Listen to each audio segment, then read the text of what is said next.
మార్పు మన ప్రభుత్వ బాధ్యత. ముఖ్యమంత్రి గారు వారి సంకల్పాన్ని ఇప్పుడే ప్రతిజ్ఞ పీఠికపై నమోదు చేశారు. తెలంగాణ ముఖ్యమంత్రి గౌరవనీయులను శ్రీ రేవంత్ రెడ్డి గారికి వేదికపైకి ఆహ్వానిస్తున్నాము. వారితో పాటు డీజీపీ రవి గుప్తా గారు, హోం సెక్రటరీ జితేందర్ గారు మరియు ఇతర పోలీసు ఉన్నతాధికారులు, ఇతర శాఖల అధికారులందరికీ కూడా వేదికపైకి స్వాగతం. ఈరోజు పోలీస్ శాఖలో ఎంతో చారిత్రాత్మకమైన దినం.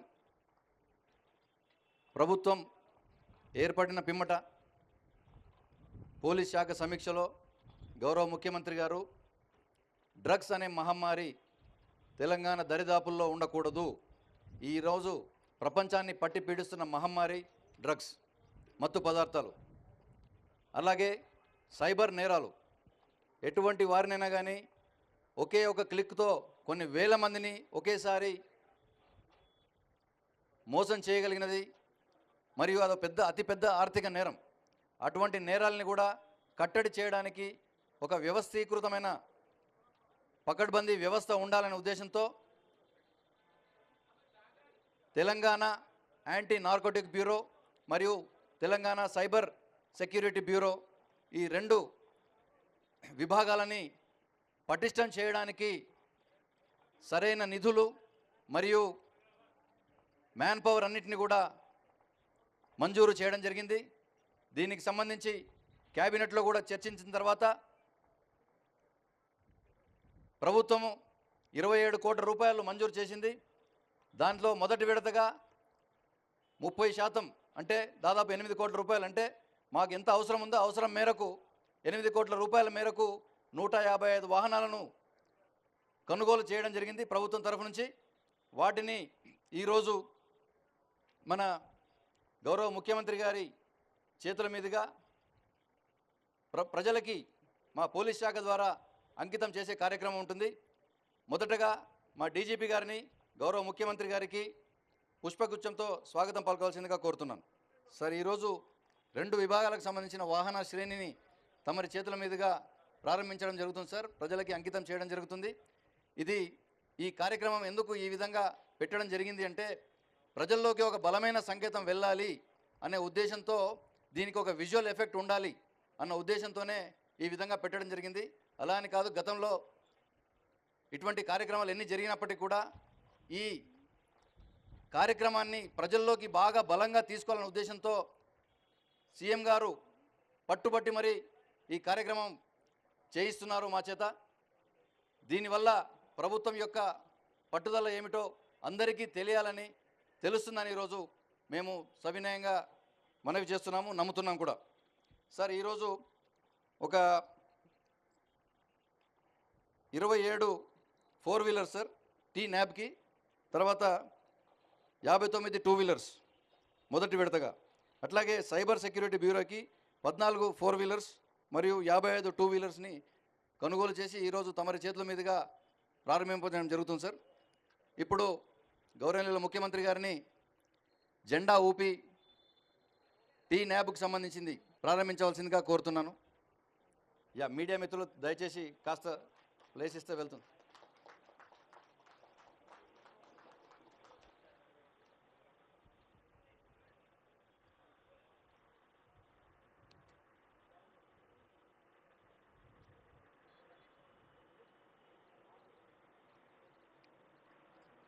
టీజీ న్యాబ్ అధికారులు, సిబ్బంది అందరికీ కూడా హార్దిక అభినందనలు, శుభాకాంక్షలు.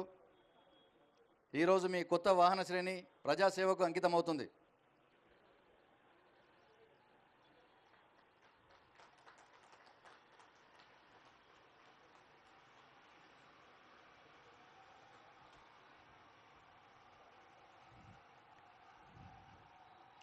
ఇప్పుడు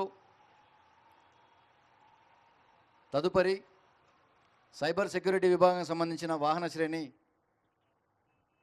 ప్రజలకి అంకితం చేస్తున్నారు గౌరవనీయుల ముఖ్యమంత్రి గారు. ఇప్పుడు జెండా ఊపి ప్రారంభించవలసిందిగా కోరుతున్నాం.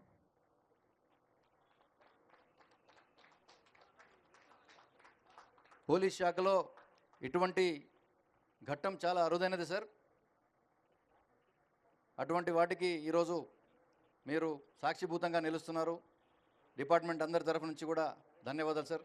ఈ బ్రాండింగ్ ఏదైతే చూస్తున్నారు సార్, ఇది లాంచ్ వరకు మాత్రమే ఉంటుంది సార్. ఇదంతా కూడా ఇన్కాగ్నిటో వెహికల్స్. బ్రాండ్ వేసుకొని వెళ్తే మనకు దొరికే వాళ్ళు దొరకరు కాబట్టి కేవలం విజిబిలిటీ కోసం సార్. ఈరోజు సైబర్ సెక్యూరిటీ బ్యూరో అధికారులు సిబ్బంది అందరికీ కూడా హార్దిక అభినందనలు, శుభాకాంక్షలు. ప్రజలు మీ నుంచి చాలా చాలా ఎక్స్పెక్టేషన్స్ ఉన్నాయి. వాటన్నిటిని మీరు తీరుస్తారని ఆశిస్తున్నాం. ఇప్పుడు సభను ఉద్దేశించి గౌరవ ముఖ్యమంత్రి గారు ప్రసంగిస్తారు.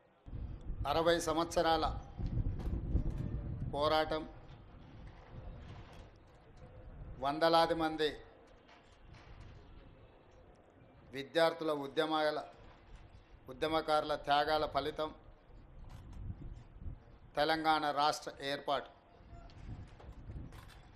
తెలంగాణ రాష్ట్ర ఏర్పడిన తర్వాత గత 10 సంవత్సరాలలో నూతనంగా ఏర్పడ్డ తెలంగాణ రాష్ట్రం సమాజంలో వచ్చిన మార్పు, ప్రజలు అమాయకుల యొక్క బలహీనతను సొమ్ము చేసుకోవాలనే దురాశపరుల నేపథ్యంలో ఈరోజు ఈ కార్యక్రమం ఇక్కడ ఇంటిగ్రేటెడ్ కమాండ్ కంట్రోల్ సెంటర్లో తెలంగాణ రాష్ట్ర డీజీపీ రవి గుప్తా గారు, Telangana anti narcotics bureau chief Sandeep Sandilya గారు, సైబర్ క్రైమ్ అధికారులు, హైదరాబాద్, సైబరాబాద్, రాచకొండ కమిషనరేట్ల కమిషనర్లు, ఇతర పోలీస్ అధికారులు నూతనంగా ఏర్పడ్డ ప్రభుత్వం దృష్టికి వివిధ అంశాలను, నూతన సవాళ్లను ప్రభుత్వ దృష్టికి తీసుకురావడం జరిగింది. పోలీస్ వ్యవస్థలో పోలీస్ విభాగమే కాకుండా CBCID, vigilance and enforcement, anti corruption bureau, grey hands, octopus, ఇలా వివిధ రకాల, హైదరాబాద్కు వస్తే టాస్క్ ఫోర్స్, సైబరాబాద్ అండ్ రాచకొండకు వచ్చినప్పుడు ఎస్ఓటి, ఇలాంటి వివిధ పోలీసులలో, పోలీస్ డిపార్ట్మెంట్లో వివిధ విభాగాలను ఏర్పాటు చేసి సమస్యలను ఎదుర్కోవడానికి, సమర్థవంతమైన నేరాలను నిర్మూలించే వ్యవస్థను మన పోలీస్ వ్యవస్థ ఏర్పాటు చేసుకోవడం జరిగింది. ఇప్పుడు ప్రపంచం ఆధునిక యుగం వైపు పరిగెడుతుంది. ఈ ఆధునిక యుగం వైపు పరిగెత్తే సందర్భంలో నేరగాళ్ళ యొక్క ఆలోచన, ప్రపంచంలో వచ్చిన సాంకేతిక పరిజ్ఞానాన్ని ఏ విధంగా అయితే అభివృద్ధి కోసం సాంకేతిక పరిజ్ఞానాన్ని మనం ఉపయోగించుకుంటున్నామో, సాంకేతిక నిపుణులు ఉపయోగించుకుంటున్నామో, నేరగాళ్ళు కూడా ప్యారలల్గా సేమ్ వ్యవస్థల్ని ఆర్థిక నేరాల కోసము, ఇతర నేరాల కోసం వినియోగించుకుంటున్నారు. ఈ నేరాలను దృష్టిలో పెట్టుకొని, ఈ నేరాలను నియంత్రించాలని ఆలోచనతోటి అధికారులలో నైపుణ్యాన్ని పెంచడమే కాకుండా ఆత్మస్థైర్యాన్ని నింపడం మా ప్రభుత్వం యొక్క బాధ్యత. ఈ నేరాలను నియంత్రించే క్రమంలో ఇందులో పనిచేసే సిబ్బందికి కానీ, అధికారులకు కానీ అవసరమైన అన్ని వసతులను ఏర్పాటు చేయడం అనేది ప్రభుత్వం తీసుకోవాల్సిన బాధ్యత. అందుకే ఈరోజు సైబర్ క్రైమ్స్కి కావాల్సిన వాహనాలే కాకుండా ఇతర ఏర్పాట్లు, అధికారుల కేటాయింపు, అదేవిధంగా తెలంగాణ యాంటీ నార్కటిక్స్ బ్యూరోకి సంబంధించిన అధికారుల నియామకం, అవసరమైన అన్ని వసతులను ఏర్పాటు చేయడం బాధ్యతగా గుర్తించి మా ప్రభుత్వం ఈరోజు నిధులు విడుదల చేయడమే కాకుండా సిబ్బందిని కూడా మంజూరు చేసినాము. ఈరోజు ప్రపంచం ఎదుర్కొంటున్న biggest crime is cyber crime. Cyber క్రైమ్లో ఇంతకుముందే మా అధికారులు చెప్తున్నారు, అమాయకులు, చదువు లేని వాళ్ళు, సాంకేతిక పరిజ్ఞానం లేని వాళ్ళు బలి కావడం లేదు. బాగా చదువుకున్న వాళ్ళు, సాంకేతిక పరిజ్ఞానం ఉన్నవాళ్ళు, ఆర్థికంగా ఎదురైన వాళ్ళు అమాయకత్వంతోనో దురాశతోనో వాళ్ళు ఉచ్చులో పడుతున్నారు. వాళ్ళని కాపాడడానికి 1930 ఒక కాల్ సెంటర్ను పెట్టి అక్కడికి వచ్చే ఫిర్యాదుదారుల వివరాలను కూడా ఎవరికి వివరించకుండా దానికి సంబంధించిన నేరాలను పరిష్కరించడంలో మా సైబర్ క్రైమ్ సిబ్బంది ఈ మధ్యకాలంలో దాదాపుగా రికవరీ చేసిన సొమ్ము 31 కోట్ల రూపాయలు బాధితులకు తిరిగి అప్పచెప్పడం జరిగింది. మనస్ఫూర్తిగా మా సైబర్ క్రైమ్ డిపార్ట్మెంట్ని నేను అభినందిస్తున్నా. ఇంకా సమర్థవంతంగా మీరు మీ విధులు నిర్వహించాలి. ఎవరైతే నేరాలకు పాల్పడుతున్నారో ఎంతటి వారైనా ఏ రకమైన క్రైమ్ అయినా వదలడానికి వీల్లేదు. గతంలో ఐపీసీ సెక్షన్స్ ప్రకారం రేప్ అండ్ మర్డర్ని సీరియస్ క్రైమ్ కింద చూసేవాళ్ళం మనం. ఆ నేరాలకు ఎక్కువ శిక్షలు ఉండేటివి. ఐపీసీలో చాలా వరకు వాటికి సంబంధించిన వివరాలను పొందుపరిచింది. ఇప్పుడు గవర్నమెంట్ ఆఫ్ ఇండియా ఐపీసీ సెక్షన్స్ను కానీ ఐపీసీని కానీ సమూలమైన మార్పులు తీసుకొచ్చింది. ఇప్పుడు కొత్త సవాళ్ళను ఎదుర్కోబోతున్నాం. భారత ప్రభుత్వం తీసుకొచ్చిన మార్పులను, చట్టాలను, నిబంధనలు వాటన్నిటిని కూడా మన అధికారులకు వివరించడమే కాకుండా ఇందులో కూడా శిక్షణ ఇవ్వాల్సిన అవసరం ఉంది. ఆనాడు రాజ్యాంగం రాసుకున్నప్పుడు తీవ్రమైన నేరంగా మర్డర్స్ని కానీ రేపులను కానీ మేజర్ సమస్యల కింద చూసాను. ఈరోజు సైబర్ క్రైమ్ వాటికంటే పెద్దదిగా మారింది. డ్రగ్స్ మహమ్మారి, హత్య జరిగితే ఒకే వ్యక్తి చచ్చిపోవచ్చు, కానీ డ్రగ్స్ బానిసలైతే కుటుంబాలు, వ్యవస్థనే బలహీనతమైపోయి తెలంగాణ అంటే ఉద్యమాలకు వేదిక, పోరాటాలకు స్ఫూర్తి, పౌరుషానికి మారుపేరు. ఈ ప్రాంతంలో ప్రజా సమస్యల మీద, సామాజిక అసమానతల మీద పోరాటాలు చేసిన ప్రాంతం ఇది. దురదృష్టవశాత్తు గత 10 సంవత్సరాల నిర్లక్ష్యం వల్ల ఈరోజు గల్లీ గల్లీలో గంజాయి దొరికే పరిస్థితి వచ్చింది. ఇవాళ ఎక్కడ చూసినా కాలేజీలలో లేదా ఇతర ప్రాంతాలలో డ్రగ్స్ అనేది విచ్చలవిడిగా ఈరోజు అమ్మే పరిస్థితి వచ్చింది. వీటిని నియంత్రించడానికి సంపూర్ణంగా మా అధికారులకు అధికారం ఇచ్చినాం. అదేవిధంగా సిబ్బందిని కేటాయించినాం. వాళ్ళకు స్ఫూర్తి కలిగే విధంగా మా ప్రభుత్వం వాళ్ళకు అండగా నిలబడుతుంది. ఈరోజు శ్రీమంతులో లేకపోతే కొద్దిమంది వ్యక్తులు బలి కావడం లేదు. మధ్యతరగతి వాళ్ళు, పేదవాళ్ళ పిల్లలు కూడా ఈరోజు గంజాయికి బానిసలై గంజాయి మత్తులో నేరాలు జరుగుతున్నాయి. ఈ మధ్యకాలంలో చిన్నపిల్లల మీద జరుగుతున్న దాడులు, దాని వెనకాల కారణాలు చూస్తే ప్రధానంగా గంజాయి లాంటి మాదక ద్రవ్యాలు వాడిన వాళ్ళే ఈ నేరాలకు పాల్పడుతున్నారు. ఈరోజు ఈ నేరాలను నియంత్రించాలి. మళ్ళీ తెలంగాణలో ఉద్యమ స్ఫూర్తిని నింపాలి. తెలంగాణ అంటే సమస్యల మీద పోరాటం చేసే గడ్డ.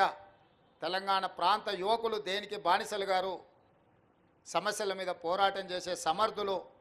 తెలంగాణలో ఉన్న యూనివర్సిటీలు, విద్యాలయాలు సమస్యల పరిష్కారం కోసం, సామాజిక అసమానతల తొలగింపు కోసం పనిచేసే విధంగా వీటిని తీర్చిదిద్దాలి అని చెప్పి మా ప్రభుత్వం నిర్ణయించుకున్నది.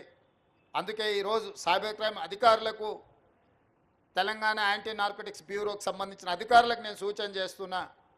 ఈ నేరాలను సమర్థవంతంగా నియంత్రించండి. ఇందులో సమర్థత ప్రదర్శించిన వాళ్లకు మీకు ప్రమోషన్స్ ఇచ్చే బాధ్యత మా ప్రభుత్వం తీసుకుంటుంది. గతంలో అంతర్జాతీయ తీవ్రవాదులను, టెర్రరిస్టులను పట్టుకుంటే అందులో కీలక పాత్ర పోషించిన అధికారులకు పదవి ఉన్నతి కల్పించేవాళ్ళు.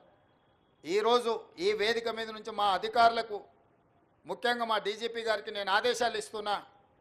సైబర్ క్రైమ్లో నైపుణ్యం ప్రదర్శించి నేరగాళ్లను పట్టుకున్న వాళ్లకు, అదేవిధంగా తెలంగాణ యాంటీ నార్కోటిక్స్ బ్యూరోలో పనిచేసిన అధికారులు డ్రగ్స్ రాకెట్ను పట్టుకున్న, గంజాయి రాకెట్లను పట్టుకున్న, పెద్ద పెద్ద వాటిని వాళ్ళు పట్టుకున్నప్పుడు వాళ్లకు నగదు బహుమతితో పాటు పదవి ఉన్నతి కూడా కల్పించడానికి అవసరమైన విధి విధానాలను మీరు తయారు చేయండి. ప్రభుత్వం శాసనసభలోనే చర్చ చేసి దీనికి సంబంధించిన చట్టాన్ని చేద్దాం. ఈరోజు మనం ఎదుర్కొంటున్న అత్యంత తీవ్రమైన సమస్య, మన సమాజాన్ని పట్టి పీడిస్తున్న సమస్య డ్రగ్స్, సైబర్ క్రైమ్. ఈ రెండింటి పట్ల ఈ నేరాలను నియంత్రించడానికి తెలంగాణ రాష్ట్ర ప్రభుత్వం నిరంతరం పనిచేస్తుంది. వీటిని నియంత్రించే క్రమంలో ఏ అధికారులైతే సమర్థవంతంగా పనిచేస్తారో ఆ అధికారులను ప్రోత్సహించి వెన్నుదట్టే బాధ్యత మా ప్రభుత్వం తీసుకుంటుంది.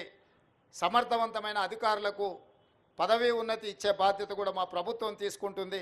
ఈ కార్యక్రమాన్ని ఏర్పాటు చేసిన మా అధికారులందరినీ, ఈ కార్యక్రమానికి హాజరైన మా మీడియా మిత్రులందరికీ కూడా మనస్ఫూర్తిగా అభినందనలు తెలియజేస్తున్నా. మా మీడియా మిత్రులకు ఒకటే విజ్ఞప్తి, రాజకీయ వివాదాల మీద మీరు పెడుతున్నంత దృష్టి మీ టీవీలలో, మీ పేపర్లలో సమాజాన్ని పట్టి పీడిస్తున్న సమస్యల మీద పెట్టాల్సినంత ఫోకస్ పెట్టలేరేమో నాకు అనిపిస్తుంది. దయచేసి సైబర్ నేరగాళ్లను పట్టుకునే విషయంలో కానీ, లేకపోతే డ్రగ్స్ మహమ్మారిని నియంత్రించే విషయంలో మా పోలీసులు చేపడుతున్న చర్యలకు మీ వైపు నుంచి కూడా సంపూర్ణంగా సహకారం ఉండాలి. మీరు ఈ తెలంగాణలో భాగస్వాములు, ఈ తెలంగాణ రాష్ట్ర సాధనలో మీడియా మిత్రులు అంతంత క్రియాశీలక పాత్ర పోషించారు. ఈరోజు మా అధికారులు చేపడుతున్న కార్యక్రమాలను మీరు పెద్ద ఎత్తున ప్రజలకు వివరించాలి. మొన్న మెగాస్టార్ చిరంజీవి గారు డ్రగ్స్ నియంత్రణలో తన వంతుగా ముందుకొచ్చి వారొక వీడియోని అద్భుతంగా తయారు చేసి మా డిపార్ట్మెంట్కి ఇచ్చిండ్రు. చిరంజీవి గారు లాంటి వాళ్ళు ముందుకొచ్చి తెలంగాణ, ఈ దేశంలో ఉన్న యువత డ్రగ్స్ మహమ్మారిన పడితే జరగబోయే నష్టాన్ని వారే ముందుకొచ్చి ఒక అవేర్నెస్ ప్రోగ్రాంలో వారు భాగస్వాములు అయినందుకు, ఆ విజువల్స్ మా కోసం ఇచ్చినందుకు చిరంజీవి గారిని మనస్ఫూర్తిగా నేను అభినందిస్తున్నా. సినిమా ఇండస్ట్రీలో ఉండే ప్రముఖులకు కూడా నా సూచన, మీ కొత్త సినిమాలు రిలీజ్ అయినప్పుడు టికెట్ ధరలు పెంచుకోవడానికి జీవోల కోసం ప్రభుత్వాల దగ్గరకు వస్తున్నారు, కానీ సామాజిక సమస్య అయిన సైబర్ క్రైమ్, డ్రగ్స్ నియంత్రణలో మీరు మీ సామాజిక బాధ్యతను నెరవేర్చడం లేదు అని మా ప్రభుత్వం భావిస్తుంది. నేను మా అధికారులకు సూచన చేస్తున్నా, రేపు ఎవరైనా కొత్త సినిమా రిలీజ్ అవుతుంది, సినిమా ధరలు పెంచాలి అని ప్రభుత్వం దగ్గరికి అప్లికేషన్ వస్తే వాళ్ళు డ్రగ్స్ నియంత్రణ, సైబర్ క్రైమ్ నియంత్రణలో ఒక అద్భుతమైన వీడియో ఫుటేజ్ను ఆ సినిమాలో ఏ స్టార్స్ ఉన్నారో అదే స్టార్స్తో వాళ్ళు ఒక ప్రోగ్రాం మనకు చేసి ఇవ్వాలి. అది ప్రీ కండిషన్. నేను స్పష్టంగా మా అధికారులకు ఆదేశిస్తున్నాను, ఎంత పెద్దవాళ్ళు ఎవరు వచ్చి మనల్ని రిక్వెస్ట్ చేసినా వాళ్ళు సైబర్ క్రైమ్కు సంబంధించి, డ్రగ్స్ నియంత్రణకు సంబంధించి ఆ సినిమాలో నటించిన తారాగణం, ఆ సినిమా ప్రొడ్యూసర్స్ 1.5-2 minutes నిడివిగల ఈ సమాజాన్ని పట్టి పీడిస్తున్న వీటికి వ్యతిరేకంగా వాళ్ళు మనకు వీడియో విజువల్స్ తీసుకొచ్చి ఇస్తేనే వాళ్ళకి ఏమైనా వెసులుబాటు, సౌలభ్యాలు ఇవ్వాలి. ఎందుకంటే సమాజం నుంచి ఎంతో వాళ్ళు తీసుకుంటున్నారు, సమాజానికి వాళ్ళు కొంతైనా ఇవ్వాలి, అది వాళ్ళ బాధ్యత. అట్లా కాకుండా మేము 100 కోట్లు పెట్టుబడి పెట్టిన మా సినిమాకు మేము టికెట్లు పెంచుకొని మేము సంపాదించుకుంటామన్న ఆలోచన ఏదైతుందో మంచిదే, మీ వ్యాపారం మంచిదే, కానీ సామాజిక బాధ్యత. డ్రగ్స్ నియంత్రించకపోతే, ఈ సైబర్ క్రైమ్లను నియంత్రించకపోతే ఈ సమాజమే నిర్వీర్యం అవుతుంది. ఈ సమాజాన్ని కాపాడాల్సిన బాధ్యత, ఈ సమాజానికి సహకరించాల్సిన బాధ్యత సినీ పరిశ్రమ మీద ఉన్నది. కాబట్టి ఎవరైతే ఏదైనా ఈ ప్రభుత్వం నుంచి ఏదైనా సహకారం కావాలి అని వస్తే వాళ్ళు సమాజానికి సహకరించాలి. ఇది ఒకటే మా ప్రీ కండిషన్. మా అధికారులకు కూడా నేను సూచన చేస్తున్నా. And at the same time మా సైబరాబాద్ కమిషనర్ అవినాష్ మహాంతి గారికి కూడా నా సూచన, ఎందుకంటే మ్యాక్సిమం సినిమా షూటింగ్స్ మీ ప్రాంతంలోనే అవుతాయి లేదా రాచకొండలో అవుతాయి. వాళ్ళు సినిమా షూటింగ్లకు పర్మిషన్కి వచ్చినప్పుడు మీరు ఈ రిక్వెస్ట్ను వాళ్ళ ముందు పెట్టండి. వాళ్ళు ఏమన్నా సినిమా తీసుకొని, కానీ ఆ సినిమాలో ఉన్న తారాగణంతో ఈ డ్రగ్స్ నియంత్రణ కోసం, సైబర్ క్రైమ్ నియంత్రణ కోసం 1.5-2 minutes నిడివి కలిగిన చిత్రాన్ని మనకు ఒకటి వాళ్ళు తయారు చేసి మనకి ఇవ్వాలి. అట్లా ఇచ్చిన వాళ్లకు ప్రత్యేకంగా రాష్ట్ర ప్రభుత్వం వెసులుబాటు కల్పిస్తుందని మీరు చెప్పాలి, వాళ్ళకు సూచన చెయ్యాలి అని చెప్తూ, రాష్ట్రంలో ఉండే అన్ని థియేటర్ల యజమానులకు కూడా నేను ఐఎన్పిఆర్ డిపార్ట్మెంట్కి ఈ వేదిక మీద నుంచి ఆదేశాలు ఇస్తున్నా. ప్రతి సినిమా థియేటర్లో తప్పకుండా సినిమా ప్రారంభానికంటే ముందు సైబర్ క్రైమ్కు సంబంధించి డ్రగ్స్ నియంత్రణకు సంబంధించి న్యూస్ రీల్ల రూపంలో ఉచితంగా మీరు ప్రదర్శించాల్సిందే. అట్లా ప్రదర్శించిన థియేటర్లకే భవిష్యత్తులో అనుమతుల విషయంలో కానీ ఇతర విషయంలో కానీ ప్రభుత్వం సహకరిస్తుంది. నేను చిన్నగా ఉన్నప్పుడు ఎప్పుడు సినిమా థియేటర్కి వెళ్ళినా ప్రధానమంత్రులు ముఖ్యమంత్రుల విదేశీ పర్యటనలు లేకపోతే తీసుకున్న గొప్ప కార్యక్రమాలకు సంబంధించిన వాటిని చూపించేది. ఇప్పుడు ఆ సామాజిక బాధ్యత నుంచి సినిమా పరిశ్రమ సినిమా థియేటర్ల యజమానులు ముందుకు రావడం లేదు. వాళ్ళందరితో కూడా మీరు ఒక సమావేశాన్ని ఏర్పాటు చేసి INPR department, police department, fire safety department మీరు అందరు కలిసి థియేటర్ల యజమానులను సినీ పరిశ్రమకు సంబంధించిన ప్రముఖులను పిలిపించి ఒక ప్రోగ్రాం ఏర్పాటు చేసి వాళ్ళతో చర్చించి మన ప్రభుత్వం యొక్క ప్రతిపాదనను వాళ్ళకి వివరించి తర్వాత వాళ్ళతో నాకు ఒక సమావేశాన్ని ఏర్పాటు చేయండి. మన ప్రభుత్వం యొక్క ఆలోచనను విధానాన్ని వాళ్ళకి చెబుదాం, వాళ్ళ సహకారం తీసుకుందాం. వాళ్ళతో పాటు మా మీడియా మిత్రులకు కూడా మీరు కూడా అప్పుడప్పుడు మీ టీవీలల్లో మీ పేపర్లల్లో సోషల్ రెస్పాన్సిబిలిటీ కింద ఎట్లయితే కార్పొరేట్ కంపెనీలు సిఎస్ఆర్ ఫండ్స్ అభివృద్ధి కోసం ఇస్తున్నారో సోషల్ రెస్పాన్సిబిలిటీ కింద మా టీవీ ఛానల్ మిత్రులను కూడా అప్పుడప్పుడు ఉచితంగా ఈ యాడ్స్ను మీరు ప్రదర్శించండి. ఎందుకంటే ఇది ఎవరి కోసమో కాదు, సమాజం కోసం సామాజిక బాధ్యతతోనే మనం చేపడుతున్న బాధ్యత. మన కోసమే కాదు, మన పిల్లలు వాళ్ళ భవిష్యత్ తరాల కోసం మనం చేస్తున్న ఒక కార్యక్రమం. అందుకే మీడియా మిత్రులను కూడా నా విజ్ఞప్తి, మీ టీవీ ఛానళ్ళల్లో కూడా ఈ ప్రముఖ సినీ తారలు తయారు చేసి ఇచ్చే సెలబ్రిటీస్, స్పోర్ట్స్లో ఉన్న వాళ్ళు కూడా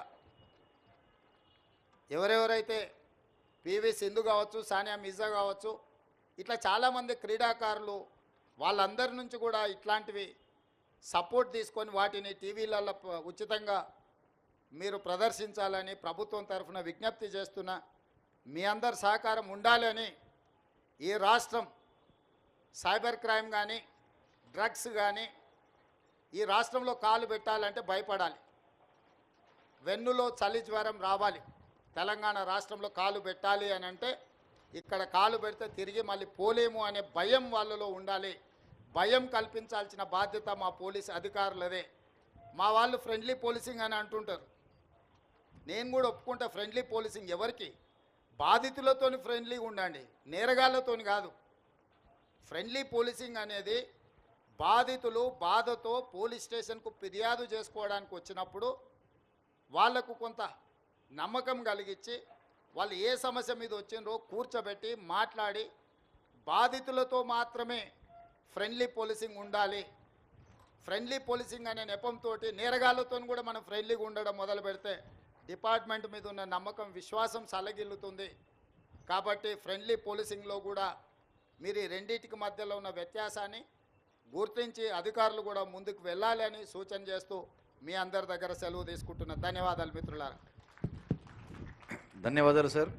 ఇప్పుడు సైబర్ సెక్యూరిటీ బ్యూరో మరియు టీ న్యాప్ తరఫు నుంచి గౌరవనీయ ముఖ్యమంత్రి గారికి జ్ఞాపిక బహుకరణ. అనేక ధన్యవాదాలు సార్. ఈరోజు ప్రభుత్వం యొక్క లక్ష్యాలని సుస్పష్టంగా మీరు అందరికీ తెలియజేశారు. సిఎస్ఆర్ మాదిరిగా ఎంఎస్ఆర్, మీడియా సోషల్ రెస్పాన్సిబిలిటీ అనే కొత్త ఒరవడికి ఈరోజు మీరు నాంది పలికారు. సినిమాటోగ్రఫీ అనే సబ్జెక్టు హోమ్ సెక్రటరీ గారి పరిధిలో ఉంటుంది కాబట్టి ఈరోజు తమరి సూచనల్ని మా హోమ్ సెక్రటరీ గారు కూడా విన్నారు. త్వరలో తమరితో ఆమోదం తీసుకున్న తర్వాత సినిమా ఇండస్ట్రీ పట్ల ఏ విధంగా చేయాలి అనే దాన్ని ఆదేశాలు జారీ చేస్తారు. ధన్యవాదాలు సార్. జై హింద్.